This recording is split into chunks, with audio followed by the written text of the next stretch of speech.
बोलो सद्गुरु भगवान की जय।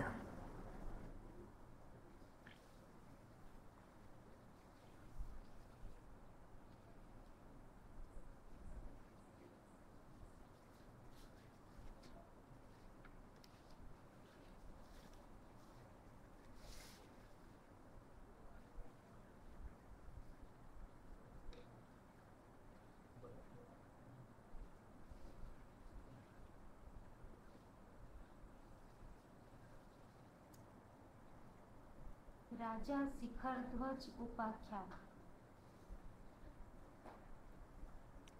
राजा शिखरध्वज और रानी चुड़ाला का एक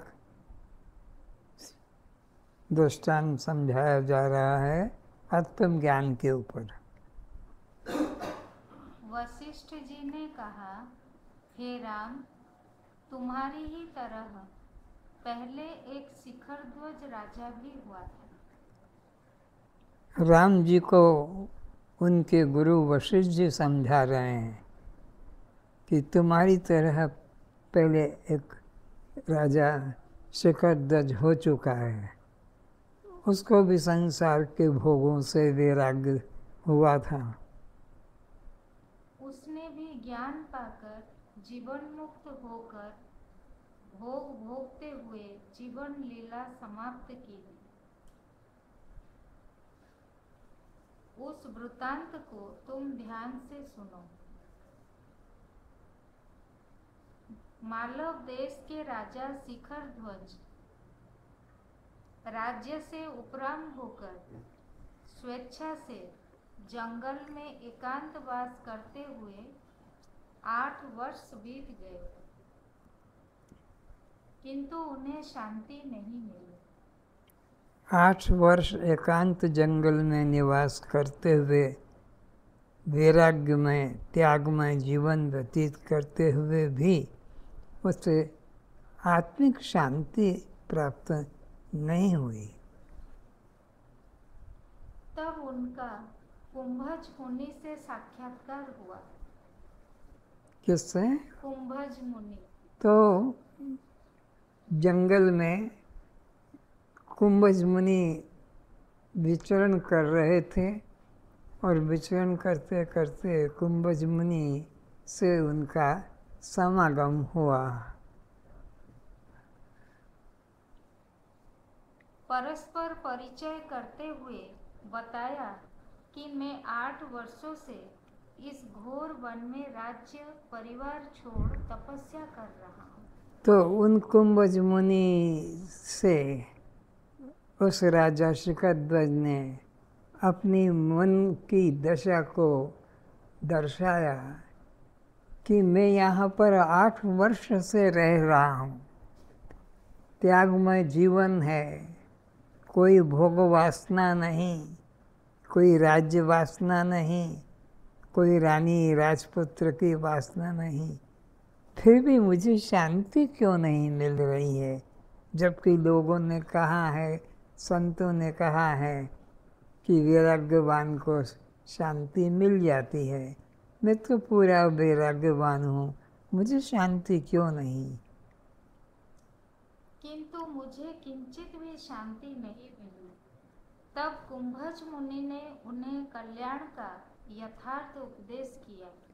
तो कुंभज मुनि ने कल्याण का यथार्थ उपदेश किया कि जिसके द्वारा तुम्हें शांति की प्राप्ति हो सकेगी। उपदेश किया कि तू सर्व का त्याग कर, तब कल्याण होगा। तो कहा कि जब तक तू सर्व का त्याग नहीं करेगा तब तक तुझे कल्याण की प्राप्ति नहीं होगी। केवल तप करने से, शरीर को क्रूस करने से, शरीर को कमजोर बना देने से, दुर्बल बना देने से, भूखे रहने से, उपवास करने से कोई कल्याण को प्राप्त नहीं होता है। शरीर को क्रश करने से मानव जीवन की सार्थकता नहीं है। मानव जीवन की सार्थकता भोग त्याग से नहीं, अन्न त्याग से नहीं, सर्व त्याग का जब तू त्याग करेगा तब कल्याण की प्राप्ति होगी। गीता अध्याय 16 श्लोक 23-24 में बताया कि जो शास्त्र आज्ञा रहित मनमाना आचरण करता है वह तो ना सिद्धि को ना परम गति को प्राप्त कर पाता है। गीता में खुद भगवान श्री कृष्ण जी ने अर्जुन को कहा है कि जो क्या कहा है? जो शास्त्र आज्ञा से रहित, शास्त्र आज्ञा नहीं है, शास्त्र आज्ञा से रहित त्याग वैराग्यमय जीवन खान पान छोड़ देता है, ऐसा जंगल में एकांत में वास करता है, निर्वस्त्र रहता है, ये कल्याण का मार्ग नहीं है। जो मनमाना आचरण करता है वह ना सिद्धि को ना परम गति को प्राप्त कर पाता। जो मनमाना आचरण करता है न वो सिद्धि को न वो परम गति को प्राप्त करता है। उसके लिए तो किसी श्रोत्रिय ब्रह्मनिष्ठ सद्गुरु के शरण में जाना होता है और जैसा वो गुरु बताए उसी तरह से साधन करने से कल्याण होता है। इसलिए अपने कल्याण के इच्छुक साधकों को शास्त्र प्रमाण को ही महत्व देना चाहिए। तो शास्त्र जैसा बताए, अपने कल्याण की इच्छा रखने वालों को शास्त्र के अनुसार ही अपना आचरण बनाना चाहिए।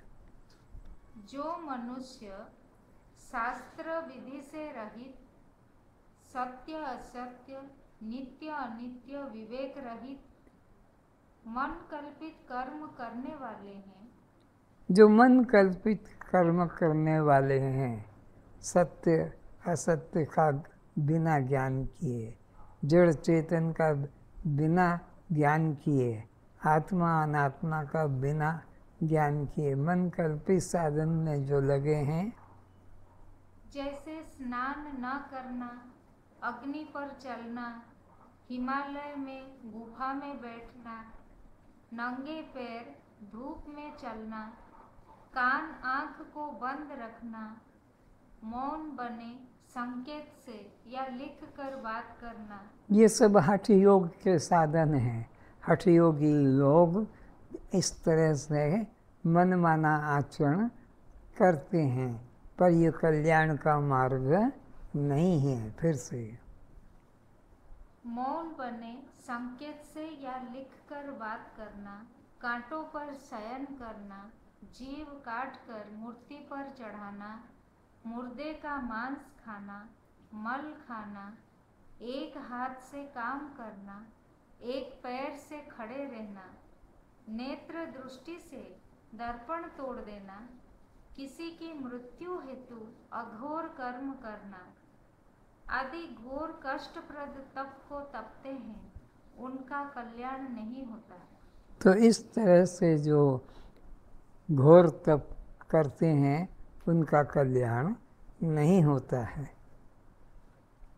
शिखर ध्वज ने जंगल में बनाई कुटिया, माला, आसन का त्याग कर कुंभज मुनि से कहा, मैंने सब त्याग दिया।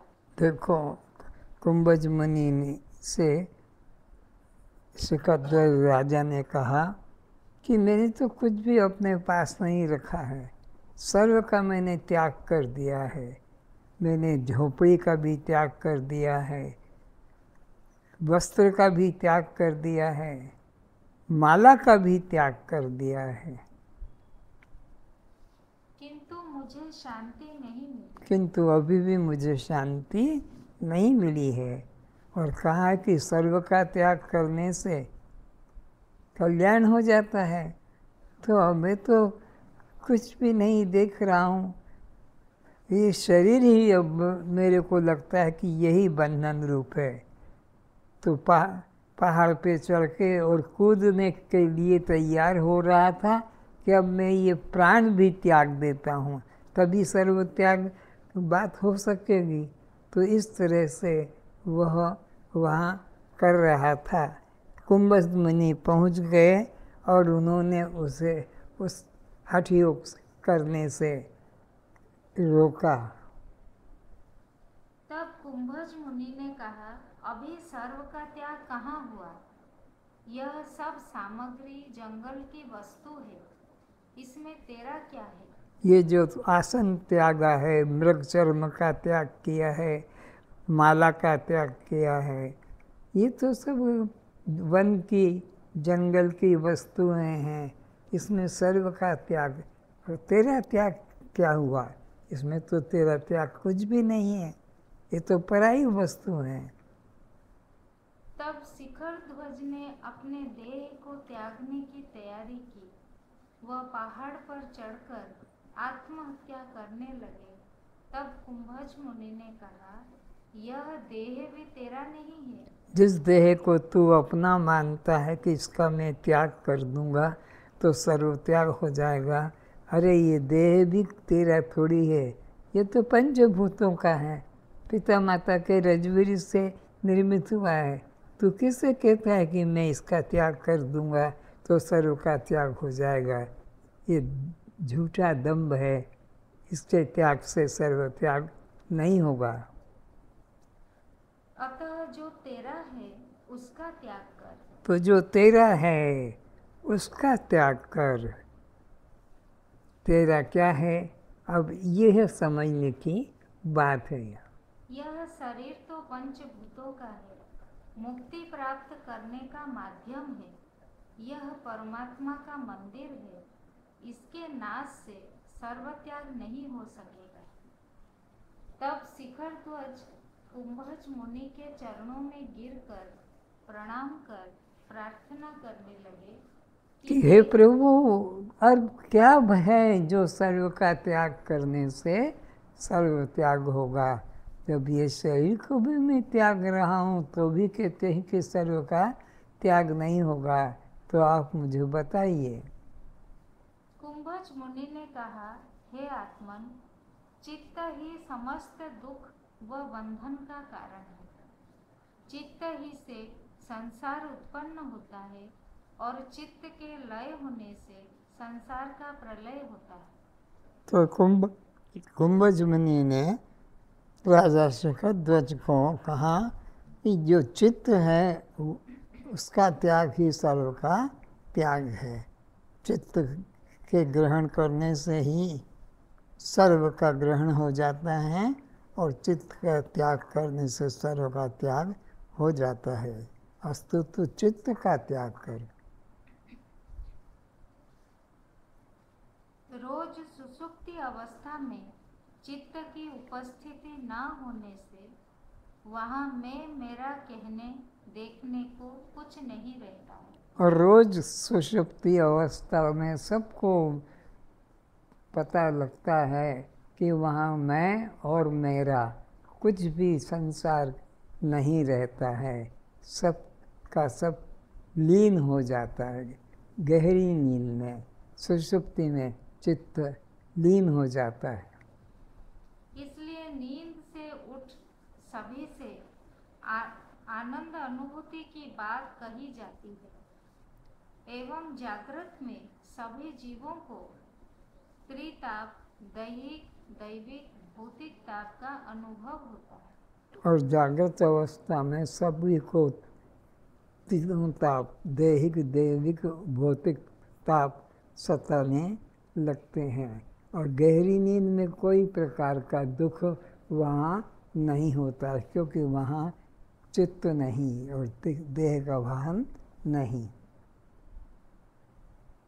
आत्मदेश में देह संबंधी तथा भौतिक संबंधी दुख स्पर्श नहीं करते हैं। अस्तु इस देह से मैं मेरा भाव का त्याग ही एकमात्र परम शांति का साधन है। तो इस देह के प्रति मैं और देह के संबंधियों के प्रति मेरा, चाहे वो वस्तु हो कि व्यक्ति हो, मैं और मेरा, ये भाव का त्याग करेगा तभी सर्व का त्याग होगा, तभी सच्ची शांति मिलेगी। तो ये देह के प्रति मैं मेरा भाव ही बंधन का कारण है। हे राजन, तू इसी देहाध्यास के त्याग का अभ्यास कर। तू इसी देह अध्यास का त्याग कर कि मैं शरीर हूँ, मैं कुंभज मुनि हूँ, मैंने राज्य छोड़ा, रानी छोड़ी, नगर छोड़ा, ये सब देह अध्यास का त्याग कर दे। दैहिक ताप को आध्यात्मिक ताप भी कहते हैं, जिसमें स्थूल व सूक्ष्म शरीर संबंध में जो शारीरिक रोग व मानसिक चिंता, डिप्रेशन का दुख होता है, जिसे आदि व्याधि नाम से कहा जाता है। और दैविक ताप जो देवता द्वारा अत्यंत वर्षा, अत्यंत शीत होता है, सूखा पड़ जाना, विद्युतपात, भूकंप द्वारा जो दुख होता है। और भौतिक ताप अपने शरीर से भिन्न चोर, सर्प, बाघ, बिच्छू, शत्रु, कोरोना, देश संबंधी दुख। तो हे राम, अभी तक तुमने कच्छ, भृगु, शिखरध्वज इन 3 जीवों की मुक्ति की घटना श्रवण कर ली है।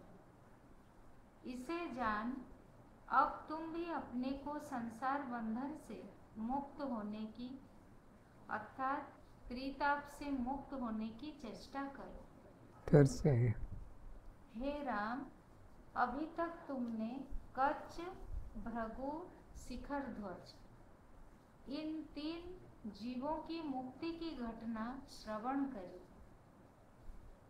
इसे जान, अब तुम भी अपने को संसार बंधन से मुक्त होने की त्रिताप से मुक्त होने की चेष्टा करो। अच्छा, इन तीनों ने जैसे संसार बंधन से मुक्ति की है, ऐसे तुम भी अब संसार बंधन से मुक्ति की चेष्टा करो। वही तुम्हारे कल्याण का एकमात्र उपाय है। वशिष्ठ जी ने कहा, हे राम, मुमुक्षु को अपने कल्याणार्थ त्रिविध शुद्धि होना परम आवश्यक है, अन्यथा वह अपना कल्याण नहीं कर सकेगा। तब राम जी ने कहा, हे गुरुदेव, यह तीन शुद्धि क्या है, उनका स्वरूप समझाने की कृपा करें। 3 शुद्धि है देह शुद्धि, विचार शुद्धि एवं भाव शुद्धि। 3 शुद्धि जब तक नहीं होती है, जीव का कल्याण नहीं होता है। तो पूछा ये 3 शुद्धियाँ क्या हैं? तो एक तो है देह शुद्धि, दूसरा विचार शुद्धि और तीसरा है भाव शुद्धि। ये तीनों शुद्ध होंगे तब कल्याण होगा। देह परिधि है और परमात्मा केंद्र है, वही हमारा स्वरूप है। शरीर, विचार और भाव, इन तीनों की शुद्धि हो जाने पर हम परमात्मा के सम्मुख होने की अधिकारी बन जाते हैं। कौन कौन 3? शरीर, विचार और भाव। तीनों की शुद्धि हो जाने से हम परमात्मा को पाने के अधिकारी बन जाते हैं। अलौकिक से संबंधित हो जाते हैं। लोक से संबंध हट जाता है और अलौकिक से हमारा संबंध जुड़ जाता है।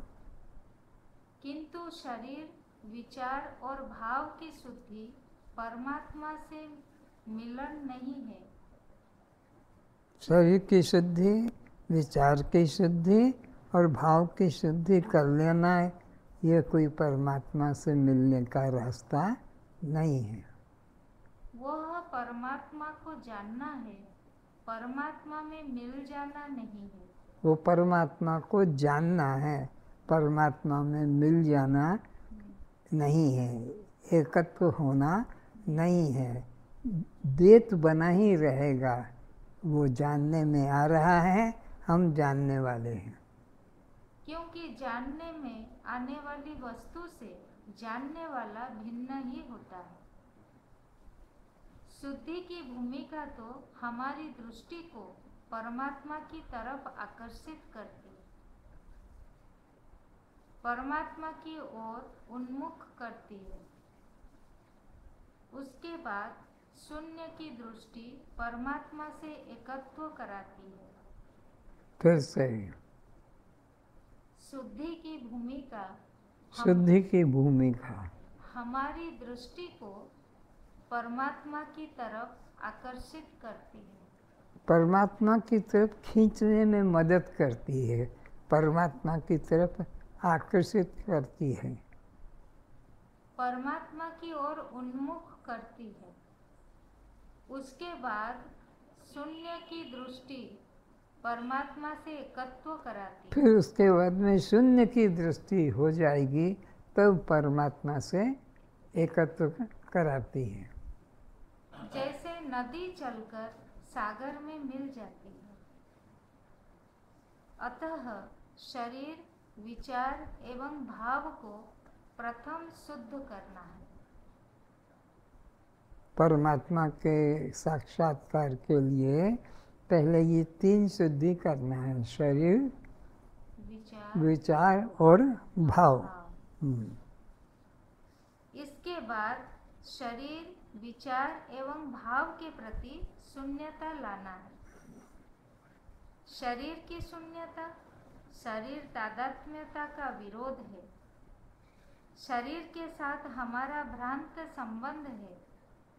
हम ऐसा नहीं कहते कि हमारा शरीर, बल्कि हम ऐसा मानते हैं कि हम शरीर हैं, मैं शरीर हूँ। ये सभी को भ्रांति हो रही है। शरीर दृश्य है, हम उसके दृष्टा हैं, हम उससे भिन्न हैं, ऐसा नहीं कहते, बल्कि हम ही स्त्री हैं, हम ही पुरुष हैं। इस तरह से हम देह आत्म बुद्धि बनाते हैं। यदि मैं शरीर नहीं हूँ, यह भाव जग जाए। ये भाव अगर किसी भाग्यशाली को जग जाए कि मैं शरीर नहीं हूँ, तो शरीर संबंधी सभी अनात्म अध्यास सब छूट जाएंगे। शरीर संबंधी जितने भी अनात्म, मेरा, मेरी, मेरे, ये सब मन से समाप्त हो जाएंगे अगर ये शरीर भाव छूट जाए तो। शरीर के साथ हमारा तादात्म्य टूट जावे तो शरीर शून्यता अवश्य घटित होगी। आत्मनिष्ठ ज्ञानी को कोई मार नहीं सकता। परीक्षित को सर्प डसने आकर बैठ गया। सुखदेव ने कहा कि अब तुझे यह डसने वाला है, तू मरेगा। तो परीक्षित कहता है, जिसे आप परीक्षित कह रहे हैं, सर्प उसे डसेगा, वह आप उसे देखेंगे, उसी प्रकार मैं भी उसे देखूंगा। फिर से इस दृष्टांत को बोलो। परीक्षित को सर्प डसने आ गया, आकर बैठ गया। अब कहा है सुखदेव ने कि अब तेरे को परीक्षित सावधान हो जा, अब ये सर्प तुझको डसने वाला है। तो उस परीक्षित ने कहा कि जिसको तुम परीक्षित कहते हो वो मेरा दृश्य है और मैं उसका दृष्टा हूँ, मैं परीक्षित नहीं हूँ, ऐसा अपना विचार प्रकट किया। सर्प जिसे आप परीक्षित कह रहे हैं, सर्प उसे डसेगा, आप उसे देखेंगे, उसी प्रकार मैं भी देखूंगा। जैसे आप देखोगे कि उस सर्प ने परीक्षित को डसा, मैं भी देखूंगा, मैं परीक्षित नहीं हूँ। मुझे वह छू भी नहीं सकता, मेरा कुछ भी बिगाड़ नहीं सकेगा। ज्ञान अमृत के पान से मेरा देह भाव त्याग हो चुका है। जहाँ तक कोई कुछ हानि पहुँचा सकता है, वहाँ तक हमारा होना नहीं है। वहाँ तक शरीर है, वहाँ तक मैं, जहाँ तक कोई किसी भी प्रकार हानि पहुँचा सकता है तो शरीर को पहुँचाएगा, मैं शरीर नहीं हूँ। अतः जहाँ तक जो कुछ यह रूप प्रतीत होता है, वह मैं कभी नहीं हो सकता। इसको पक्का कर लो मन में, यह करके जो जो भी प्रतीत होता है वह मुझसे इदम वस्तु भिन्न है, वह मैं कभी नहीं हो सकता हूँ। नैनम छिन्दन्ति शस्त्राणि नैनम दहति पावकः। न अग्नि जला सकती है, न शस्त्र छेद सकते हैं, न पानी गीला कर सकता है, न पवन सुखा सकता है। वह अमर आत्मा मैं हूँ। वो अमर आत्मा मैं हूँ। उस सत्ता का जब जिसे मैं रूप से बोध हुआ और शरीर का तादात्म्य टूट जाता है, तो उस सत्ता से, चैतन्य सत्ता से, आत्मा सत्ता से जिसका मैं रूप में ज्ञान हो गया, उसका देह भाव छूट जाता है। यह भाव टूट जाना कि मैं देह हूँ, शरीर की शून्यता घट जाएगी। शरीर शून्य घट जाएगा। जब ये भाव आ गया कि मैं शरीर नहीं हूँ, तो शरीर की शून्यता घट जाएगी। इस तादात्म्य को तोड़ने के लिए हमें निरंतर विचार करना होगा। तो ये देह में हूँ, इस भ्रांति को दूर करने के लिए हमें निरंतर विचार करना होगा कि यह करके जो दिखाई पड़ता है यह शरीर में नहीं हूँ। शरीर शून्यता सिद्ध करने के लिए निरंतर विचार करना होगा कि मैं शरीर नहीं, शरीर मेरा नहीं, शरीर तो दृश्य है, पंचभूतों का बना हुआ है। इसके लिए शरीर जितना शुद्ध आहारी होगा, उसकी बुद्धि सात्विक होने से उतनी ही जल्दी शरीर से एकत्व भाव टूट सकेगा। तो इसके लिए आहार शुद्ध हो, सत्व शुद्धि ध्रुवा स्मृति। जिसका आहार जितना शुद्ध होगा, सतोगुणी जितना होगा, उतना जल्दी उसका वह देह भाव समाप्त हो सकेगा, देह भाव छूट सकेगा। शीघ्र ही जान सकोगे कि मैं शरीर नहीं हूँ, यह दृश्य है, मैं इससे पृथक, इसका दृष्टा। इसलिए आहार शुद्धि पर विचार करो। हम जो आहार कर रहे हैं वो कमाई भी शुद्ध होना चाहिए, वो वस्तु भी शुद्ध होना चाहिए, बनाने वाला भी शुद्ध होना चाहिए, स्थान भी शुद्ध होना चाहिए, बर्तन भी शुद्ध होना चाहिए, तो तब जाकर वह शुद्ध होता है। इस शरीर भाव को तोड़ने के लिए ऐसा क्या करे कि देह भाव छूट जाए? उठते, बैठते, सोते, जागते, खाते, पीते, ध्यान पूर्वक देखे कि भीतर कोई ऐसा है जो ना उठता है, ना बैठता है, ना खाता है, ना पीता है, ना सोता है। फिर से शरीर भाव को तोड़ने के लिए ऐसा क्या करे कि देह भाव छूट जाए? तो उत्तर दे रहे हैं कि उठते, बैठते, सोते, जागते, खाते, पीते, ध्यान पूर्वक देखे कि भीतर कोई ऐसा है जो ना उठता है, ना बैठता है, ना खाता है। ऐसा विचार है कि अंदर कोई ऐसा तत्व है जो ना उठता है, ना बैठता है, ना खाता है, ना पीता है, ना जागता है, ना सोता है, ना आता है, ना जाता है, केवल दृष्टा है, केवल सब क्रियाओं का साक्षी है। केवल दृष्टा है और सब क्रियाओं का साक्षी मात्र है, कुछ करता नहीं है। आपका शरीर, पांव, हाथ, प्राण चल रहे हैं, किंतु शरीर के भीतर कोई एक तत्व ऐसा भी है जो आराम से देख रहा है। तो शरीर के अंग प्रत्यंग काम करते हैं, पर शरीर के अंदर कोई एक तत्व ऐसा है जो केवल देखता रहता है, कुछ करता नहीं है। जैसे रथ, मोटर, हवाई जहाज, ट्रेन में बैठा यात्री एक कदम भी नहीं चलता है एवं मंजिल पर पहुंच जाता है, इसी तरह मात्र आपके शरीर की समस्त क्रियाओं को वह देख रहा है। जब हाथ पैर में दर्द हो, पैर को चोट लग गई हो, तो भीतर सजग होकर देखे कि दर्द मुझे हो रहा है या मेरे मन को हो रहा है। विचार करके देखें कि दर्द किसको हो रहा है, मुझे हो रहा है कि मेरे अंग को हो रहा है जहाँ चोट लगी, या मन को हो रहा है।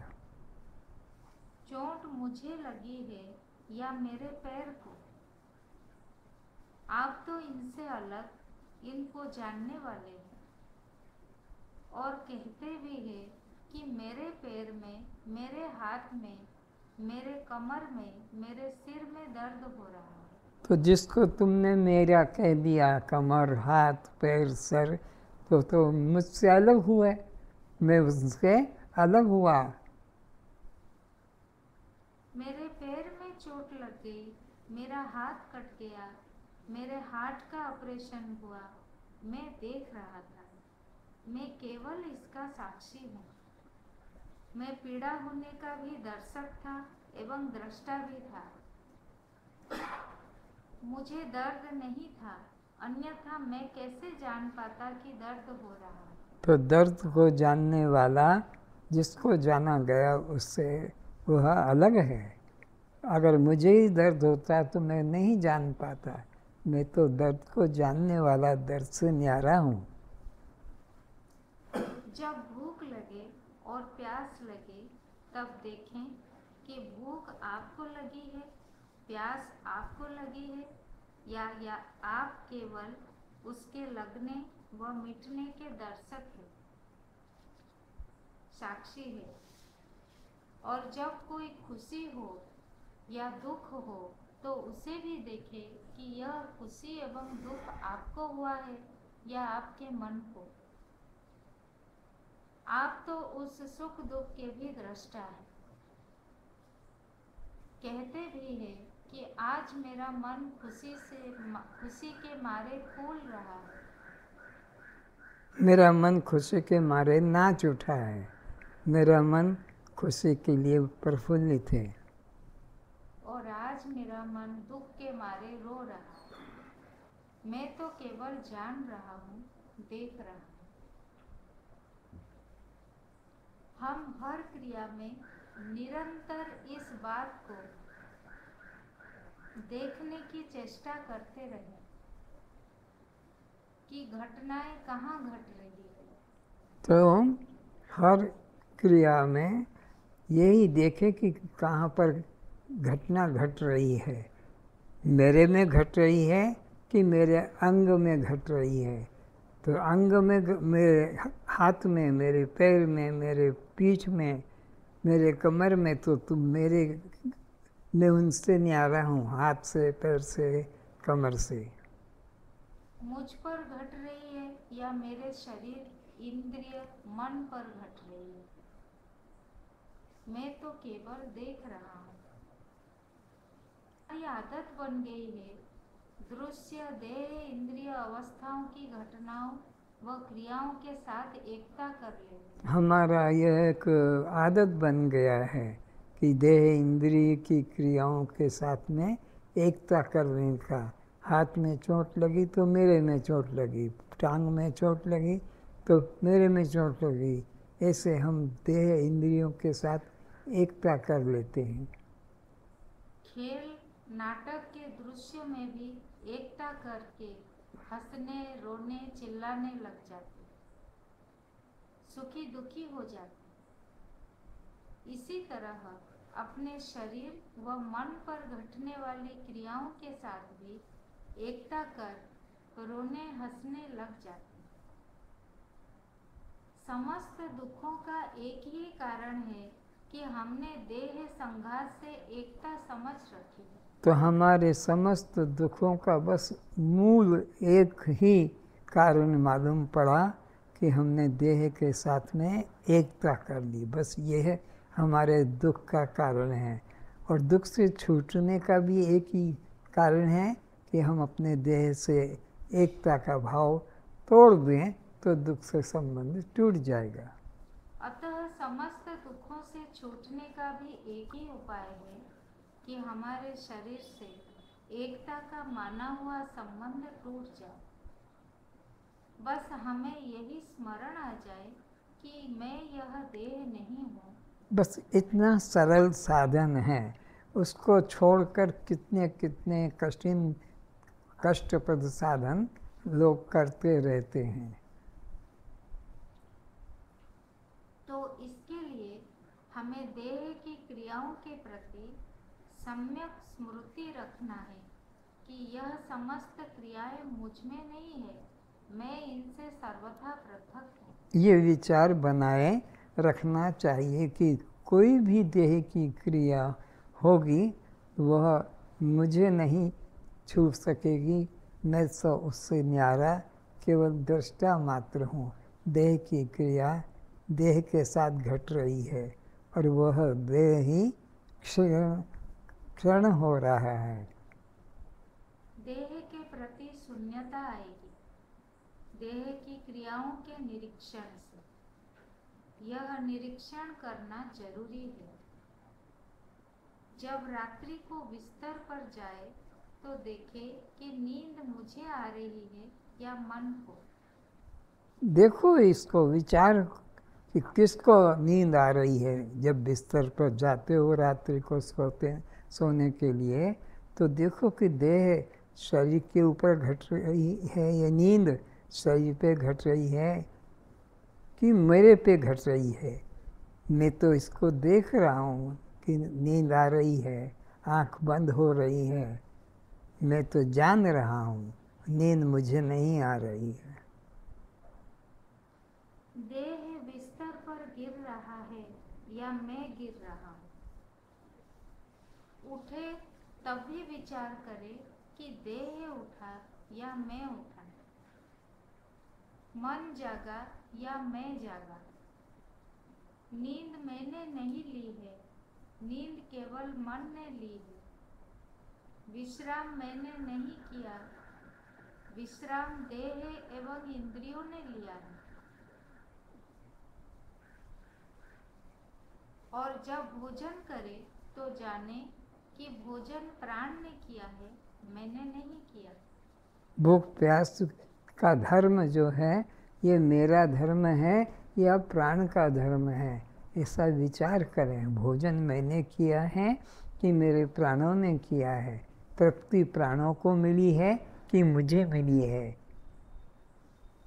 जब स्नान करे वस्त्र पहने तो जाने कि यह देह के साथ हो रहा है। जब चोट कोई करे, गाली दे या मार पड़े तो जानना कि चोट देह पर की गई है, गाली मन को छू रही है, दुख पीड़ा मन को हो रही है, मुझे नहीं।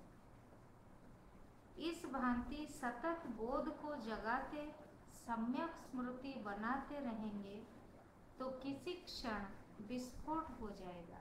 तो यह निरंतर अभ्यास करते रहें कि जो भी घटना घट रही है वह मेरे साथ घट रही है कि मेरे देह के साथ, मेरे इंद्रियों के साथ, मेरे मन के साथ, मेरे बुद्धि के साथ घट रही है।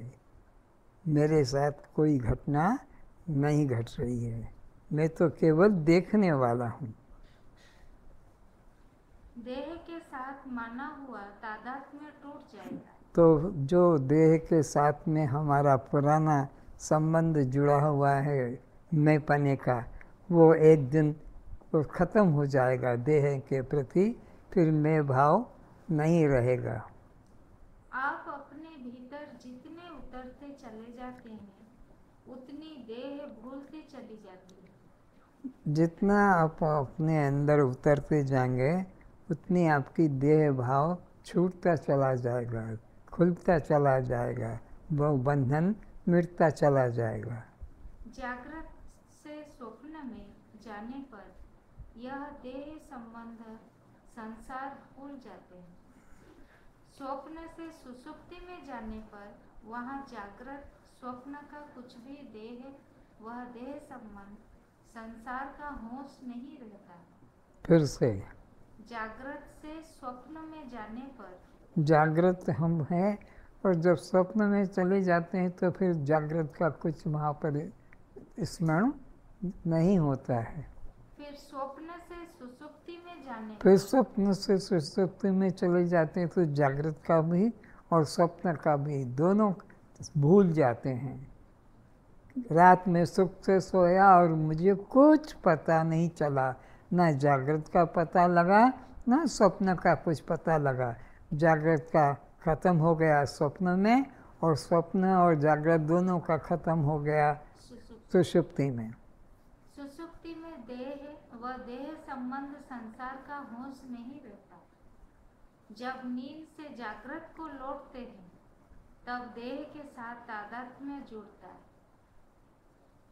जब बिस्तर से उठते हैं तब देह के साथ में हमारा तादात्म्य, एकता जुड़ जाता है।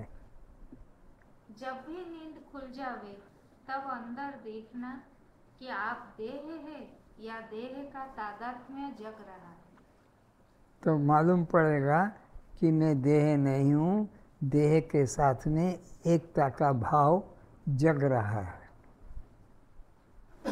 इस देह के तादात्म्य को तोड़ने का यह प्रयोग प्रति रात्रि से जागृत अवस्था में आते ही अवश्य करें। फिर से इस देह के तादात्म्य ये जो देह के साथ में एकता हो रही है, इसका अभ्यास रोज करें।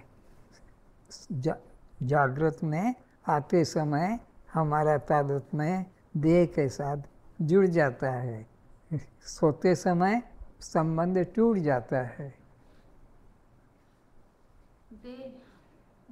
जब नींद से जागृत को लौटते हैं तब यह देह के साथ तादात्म्य जुड़ता है। जब भी नींद खुल जावे तब अंदर देखना कि आप देह या देह का तादात्म्य जग रहा है। इस देह के तादात्म्य को तोड़ने का यह प्रयोग प्रति रात्रि से जागृत अवस्था में आते ही अवश्य करें। ये प्रति रात्रि सोते समय से और जागते समय पर इसका प्रयोग रोज करें कि कौन सो रहा है और कौन जग रहा है। तो देह के साथ तादात्म्य तोड़ने में सहयोग मिलेगा। आप बिस्तर पर सो जावे, पूरा शरीर इंद्रिय मन को आदेश दे कि शांत हो जाओ, शांत हो जाओ। वे शांत हो जाएंगे। आप कहेंगे हमारे कहने से कैसे शांत हो जाएगा? अरे भाई, तुम्हारे कहने से हाथ उठ जाता है, शरीर उठ जाता है, शरीर बैठ जाता है। तो सोते समय विचारो कि यह मेरा आदेश पालन कर रहा है या नहीं। आपको भी कैसे हाथ उठ जाओ उठ जाएगा, शरीर उठ जाओ उठ जाता है, तो मुख खुल जाओ तो खुल जाता है। तो ऐसे ही तुम इसके साथ में भी आदेश करो फिर से।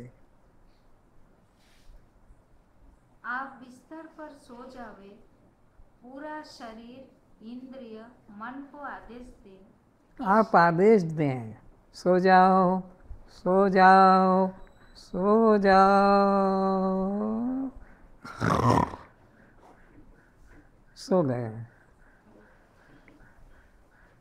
आप मन को, इंद्रिय को, शरीर को आदेश दे कि शांत हो जाओ, शांत हो जाओ, और वे शांत हो जावेगी।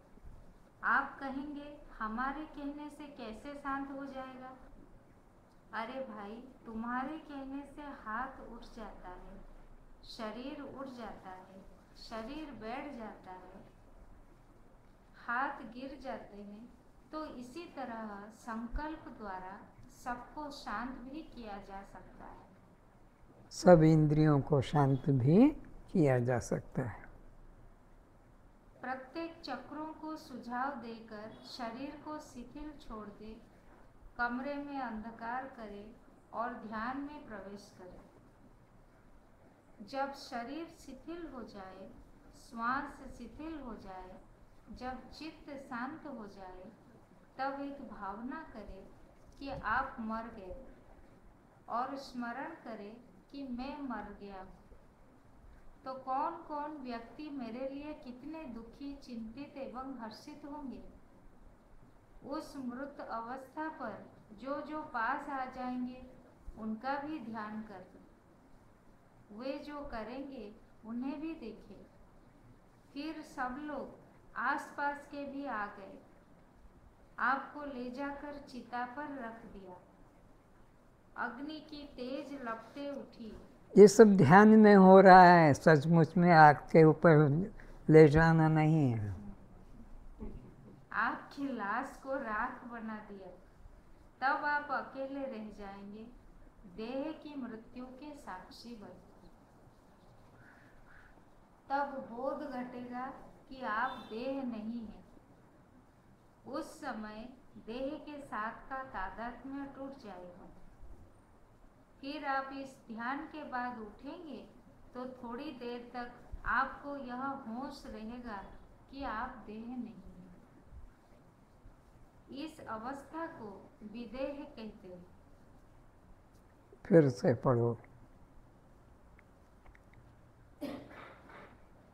जब शरीर शिथिल हो जाए, श्वास शिथिल हो जाए, जब चित्त शांत हो जाए, तब एक भावना करें कि आप मर गए और स्मरण करें कि मैं मर गया हूँ। तो कौन कौन व्यक्ति मेरे लिए कितने दुखी, चिंतित एवं हर्षित होंगे। तुम देख लो अपने मन से कि माँ, बहन, बेटा कि पिता कौन कौन तुम्हारे लिए दुखी होंगे, क्योंकि अब तुम मर चुके हो। तो सोचो कौन कौन आ रहा है तुम्हारे पास छाती लगाने, चुपकाने, रोने। उस मृत अवस्था पर जो जो पास आ जाएंगे उनका भी ध्यान करें। वे जो करेंगे उन्हें भी देखें।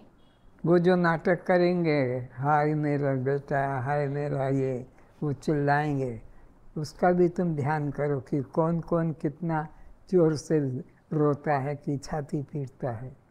फिर सब लोग आसपास के भी आ गए।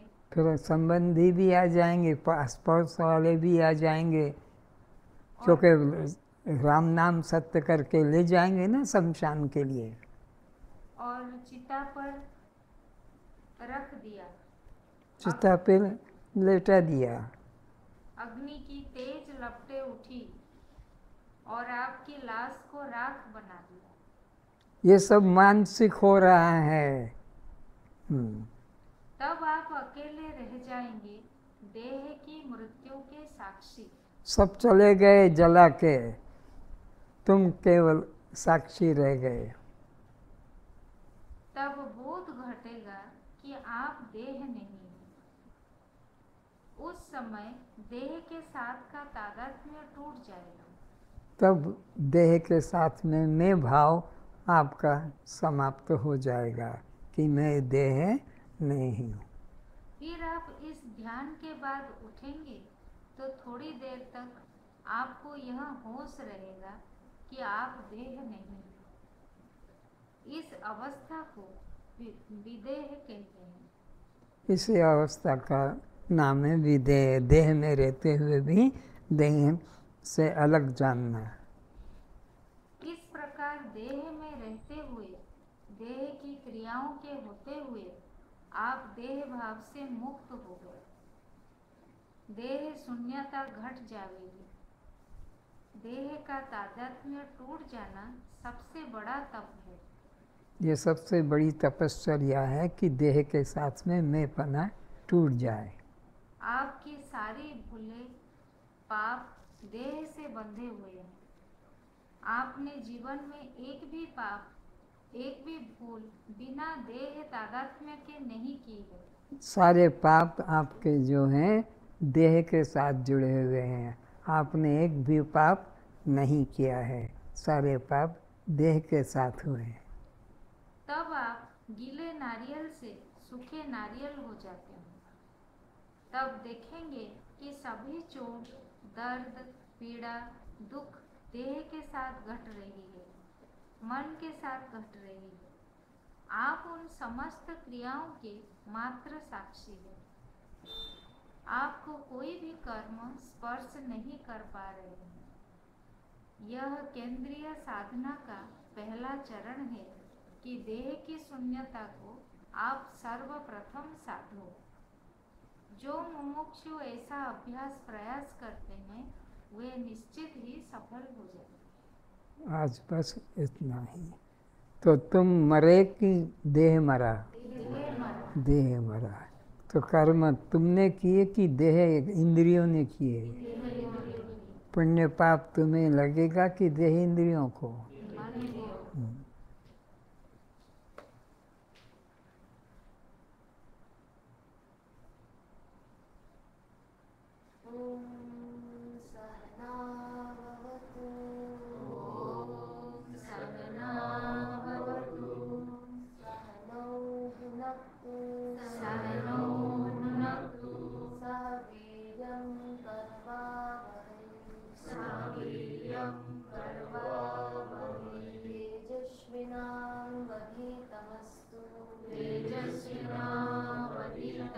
हे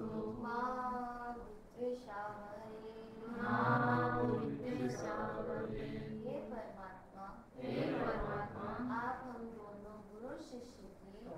हम दोनों गुरु शिष्य की अनेक प्रकार रक्षा करें, हमारा पालन करें, हमें बुद्धि शक्ति प्रदान करें, आपके द्वारा पढ़ाई गई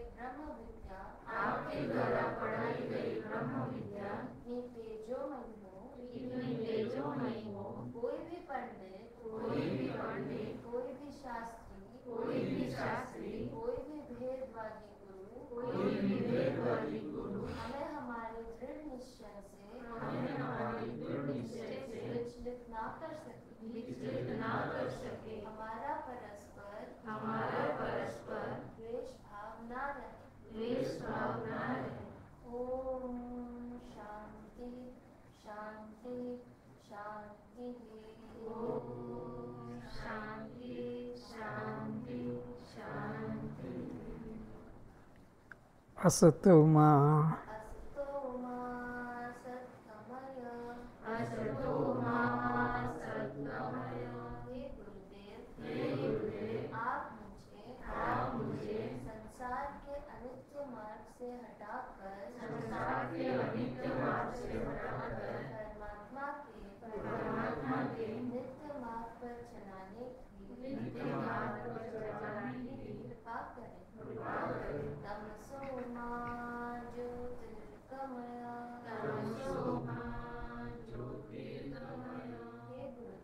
हे गुरुदेव, आप मुझे अज्ञान अंधकार से छुड़ाकर ज्ञान के प्रकाश में लाने की कृपा करें। मृत्योर्मामृतं गमय। हे गुरुदेव, आप मुझे मृत्यु के भय से छुड़ाकर अमृत आत्मा का अनुभव कराने की कृपा करें। कस्त्वम, आप जड़ हैं, दृश्य हैं, अनात्मा हैं, स्वयं हैं, पर प्रकाश हैं, तो आप बद्ध हैं। तो जन्म मरण किसको, फिर भूख प्यास किसको, फिर सुख दुख किसको, फिर बंध मोक्ष किसको। कस्त्वम। ओम शांति शांति शांति। प्रसाद वितरण करो।